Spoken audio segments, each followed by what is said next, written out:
O capítulo 159 de Gachakuta saiu e esse é o seu review. E um Feliz Natal atrasado para você e desculpa pela demora para trazer o review. E o motivo é porque o Natal aqui em casa nós começamos a comemorar ele bem cedo e terminamos bem tarde. Na verdade, ainda não terminamos, eu ainda estou molhado da piscina. Mas eu vou trazer o review desse capítulo que está insano e tem bastante detalhe nas entrelinhas, como a correlação da Noerd, da Ryu, da Wing e da Tulili sendo algo bem antigo. Eu vou falar sobre a coça que o Mimo está tomando, porque eu acho que ele vai virar o jogo nos próximos capítulos, e outras teorias que estou deixando durante o vídeo. Então eu só peço o seu like e o seu hype. Caso você goste do vídeo, você se inscreva no canal. E sem enrolação, bora para o review. Porque nós começamos o capítulo 159 de Gachakuta com um enorme deslizamento de pedra do topo da cidade de Anjo, porque alguns capítulos atrás o Mimo destruiu o cume da cidade após destruir os seus Jinkelenhos. Nós vemos que o Auguste e a Wing estão conversando bem aflitos pelo fato de que uma dessas pedras quase acertaram eles, mas algumas casas foram atingidas, mas o que parece é que alguns hospitais de campanhas ainda estão bem. Mas eles querem se apressar para poderem pegar alguma extensão para poder ajudar a Aisha a curar os feridos. Só que eles estão no início da subida e vão ter que chegar no topo da montanha, o local que os fios estão armazenados. Mas o Auguste diz que seria bem melhor se no Festival das Bonecas tivessem mais funcionários. Mas ele rapidamente lembra que realmente tem mais funcionários, mas se pergunta aonde eles estão. E a Wing disse que eles devem estar nos bastidores, porque ela também não os viu, já que ela mesmo está matando o serviço. Eles chegam até a terceira entrada de funcionários e eles se questionam se caso eles não evacuaram do lugar, isso significa que os funcionários do festival estão usando os comunicadores e estão sobre o domínio do Mimo. Só que após eles abrirem a porta, nós vemos que todos os funcionários estão no chão nocauteados e com os comunicadores destruídos, indicando que alguém esteve ali e destruiu todos os comunicadores e nocautearam todos os funcionários. Mas nós temos uma mudança de foco, pois vemos o resultado do ataque do Rudo no Mimo que foi feito no capítulo passado, aonde o Mimo perdeu uma parte do seu rosto, aonde ele está dizendo: eu sou invencível, mas você tem o poder para me ferir? Então eu quero uma parte da série Vigia. Nós vemos que o Rudo está encarando ele e o Mimo busca mais poder para poder contornar essa luta, para poder ter mais poder e destruir o Rudo. E agora o seu próximo alvo segue para o poder da Amo, que acabou de chegar no campo de batalha, vindo pelo lugar que o Engine saiu após ser jogado para fora depois do ataque massivo do Mimo. Então, em uma página que eu julgo ser uma verdadeira obra de arte, o Mimo vai na direção da Amo, que está totalmente assustada com a forma do Mimo que está indo na sua direção. E ele diz: se você não está usando essa parte da série Vigia, então passa ela para cá. Ele mergulha em alta velocidade, investindo um ataque nela, que no último instante ela foi salva, deixando o Mimo surpreso, aonde ela está no colo do Fu, totalmente fora de perigo, aonde ele diz: ordens, eu recebi ordens, então eu vou me dedicar de corpo e alma para protegê-la. O Mimo, conhecendo os poderes do Fu, entendeu que agora quem está no controle é o Ri, é o seu alter ego que está dentro do boneco, aonde todo o seu corpo acaba de se tornar uma verdadeira arma.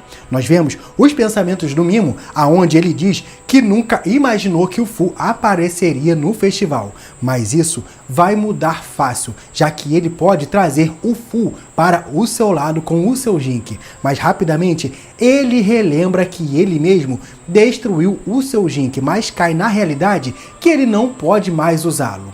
Então ele pergunta: por que todos vocês ficam no meu caminho? E o Rudo vai na direção do Mimo em alta velocidade e acaba se colidindo com o Mimo, cravando os seus pés em seu abdômen com as suas garras e fala: você destruiu o seu próprio Jink, o seu próprio tesouro, dando um esporro no Mimo. E nós vemos ele se recordando do momento em que o August mostrou a sua fantasia de lobo antes do Festival das Bonecas, aonde o August tinha dito que ele fez fez essa fantasia para o Festival das Bonecas quando ele tinha apenas 13 anos. Mas o valentão da sua vizinhança tinha estragado tudo, destruindo a mandíbula da fantasia que sumiu desde então, mostrando quanto zelo o Rudo tem pelos objetos. Aonde ele, furioso com o Mimo, diz que eu não vou deixar você tocar em mais nada.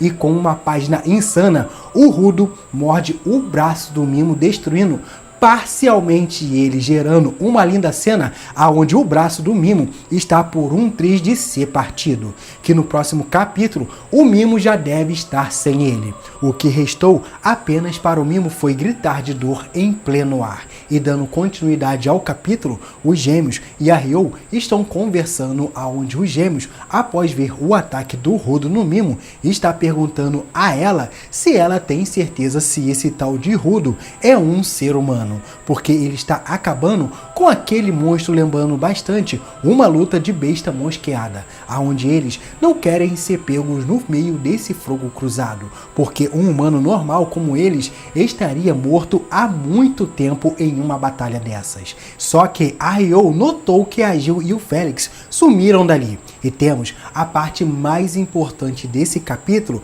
aonde eles estão dizendo que eles não serão mais pagos por isso. E toda a equipe está desmaiada, só que o Felix diz que o Mimo fez um seguro de tudo isso. Então, caso o Mimo perdesse a batalha, o dever deles dois era destruir o lugar, porque o Mimo colocou várias bombas programadas para poder detonar quando a energia for cortada, aonde nós vemos que elas foram feitas pelo mesmo cara que inventou o coração artificial do Goltles, aonde o objetivo do Mimo é explodir toda a sala elétrica, causando uma enorme reação em cadeia, aonde todo o Festival das Bonecas vai pelos ares. A Jill pergunta se isso não mataria eles e o Felix confirma que sim, porque isso será o que eles irão receber por serem fracos e incompetentes. E quando o Felix iria abrir a porta, mudamos de cena mais uma vez e agora eu percebi uma coisa.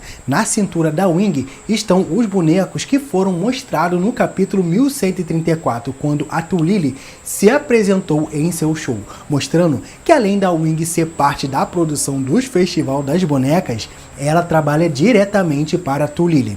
Esse detalhe pode ser algo bobo, mas eu acho que isso pode indicar algo a mais que eu vou comentar no final do capítulo, porque o August está assustado pensando se os funcionários do evento estão mortos, mas a Wing diz que não, que eles apenas estão inconscientes, porque a única coisa que foi cortada foi os comunicadores. Mas foi isso mesmo que está deixando ele com medo, pois esse toque humano é o que mais assusta ele, sendo algo insano que alguém seja capaz de fazer isso com todas essas pessoas, parecendo que alguém derrotou eles e foram direto para a sala de energia elétrica. Ela diz que eles estão indo para lá para poder pegar esse culpado, deixando o August mais angustiado do que ele já estava, que estavam indo para lá apenas para buscar a extensão. Mas após isso, um barulho chama a atenção da Wing e chegamos no final do capítulo e nós vemos que a Jill e o Felix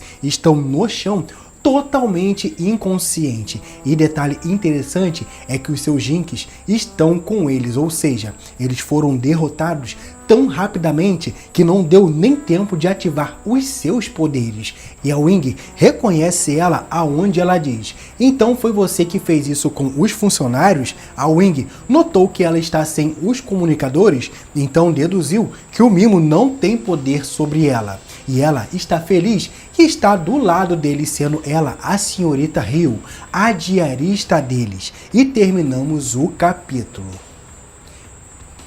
E que capítulo bom, galera, com vários painéis que são verdadeiras obras de arte, como essa do Rudo arrancando o braço do Mimo. Agora, eu acho que o próximo arco vai ser em torno desse personagem que criou o coração artificial do Goltles. Eu acho que ele tem alguma correlação com o cara que nós vimos nas histórias de capa passada, aquele cara louro que está com uma pancada de crianças ao seu redor.